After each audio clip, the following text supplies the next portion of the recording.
Mafia Mukhtar Ansari को आज सुपुर्द खाक कर दिया गया। पूर्वांचल के बाहुबली माफिया मुख्तार अंसारी की मौत के साथ ही उससे जुड़े कई अहम राज भी दफन हो गए हैं।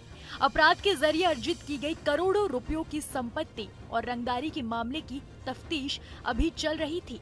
अब मौत होने से आगे की छानबीन नहीं हो पाएगी।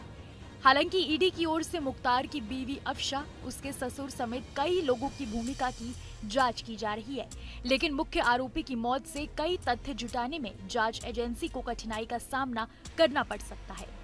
आपकी जानकारी के लिए बता दें कि ईडी की प्रयागराज इकाई ने साल 2020 में मुख्तार अंसारी के खिलाफ मनी लॉन्ड्रिंग का केस दर्ज किया था। इसके बाद बांदा जेल में उसका बयान दर्ज किया गया था। छानबीन को आगे बढ़ाते हुए 2022 में ईडी ने समन जारी करके मुख्तार के सांसद भाई अफजाल अंसारी समेत कई लोगों से लंबी पूछताछ की थी। इस दौरान पता चला था कि विकास कंस्ट्रक्शन और आगाज कंस्ट्रक्शन के जरिए करोड़ों रुपए का हेरफेर किया गया था। बैंक खातों, इनकम टैक्स रिटर्न सहित दूसरी चीजों की जांच की गई। मुख्तार को दफ्तर बुलाकर कई दिनों तक पूछताछ की गई थी। इसी आधार पर ईडी ने माफिया मुख्तार का रिमांड बनवाने के साथ ही उसके विधायक बेटे अब्बास अंसारी, साले आतिफ रजा को गिरफ्तार करते हुए सभी के विरुद्ध कोर्ट में आरोप पत्र पेश किया।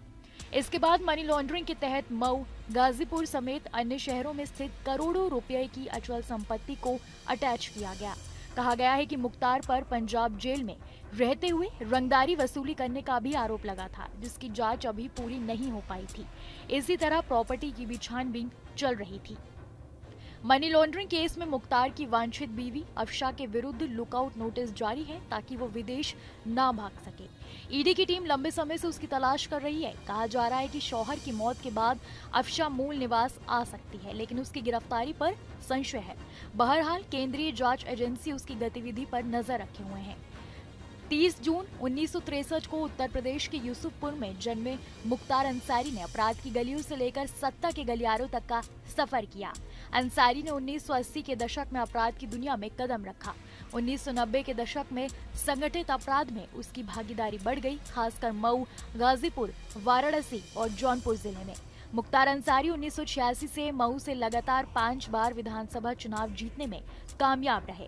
कुछ लोगों ने अंसारी में रॉबिन हुड की छवि देखी, तो अन्य ने उन्हें आपराधिक गतिविधियों में लगे रहने वाले के रूप में देखा। 1990 के दशक में मुख्तार अंसारी ने अपना गैंग बना लिया। उसने कोयला खनन, रेलवे जैसे कामों में 100 करोड़ का कारोबार खड़ा कर लिया। फिर वो गुंडा टैक्स, जबरन वसूली और अपहरण के धंधे में भी आ गया। उसका सिंडिकेट मऊ, गाजीपुर, बनारस और जौनपुर में एक्टिव था। मुख्तार अंसारी पर हत्या के प्रयास, धमकी, धोखाधड़ी और कई अन्य आपराधिक कृत्यों में कुल 65 मामले दर्ज थे। इनमें से 18 मामले हत्या के थे। उसके खिलाफ लखनऊ, गाजीपुर, चंदौली, बाराबंकी, आगरा, मऊ, सोनभद्र, वाराणसी, आजमगढ़ के अलावा नई दिल्ली और पंजाब में भी मुकदमे दर्ज थे। अंसारी के खिलाफ 2010 में कपिल देव सिंह की हत्या और 2009 में उत्तर प्रदेश के गाजीपुर जिले में मीर हसन नामक व्यक्ति की हत्या के प्रयास मामले में आरोप साबित हो चुके थे। लेकिन अब मुख्तार की मौत के साथ उनके सारे गोरख धंधों से जुड़े राज दफन हो गए हैं। ऐसी तमाम खबरों के लिए देखते रहिए न्यूज़ नेशन डिजिटल।